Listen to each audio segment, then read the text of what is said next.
लोकसभा निवडणुकांच्या मतदानाचा तिसरा टप्पा आज म्हणजे 7 मे 2024 रोजी पार पडत आहे. यामध्ये महाराष्ट्राच्या 11 मतदारसंघांचा समावेश आहे.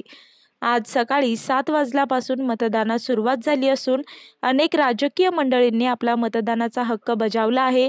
यासोबतच पश्चिम महाराष्ट्रातील सातारा जिल्ह्यातूनही मतदारांचा उत्तम प्रतिसाद पाहायला मिळत आहे. तसेच कराड तालुक्यातील गणेशवाडी गावामध्ये आज दुपारपर्यंत 129 पुरुष आणि 168 स्त्रिया असा एकूण 297 मतदारांनी आपला मतदानाचा हक्क बजावला आहे. यासोबतच निवडणूक आयोगाचे भरारी पथकही आपले काम योग्यरित्या बजावताना दिसून येत आहे. मी वर्षा काटेकर, योद्धा न्यूज, सातारा.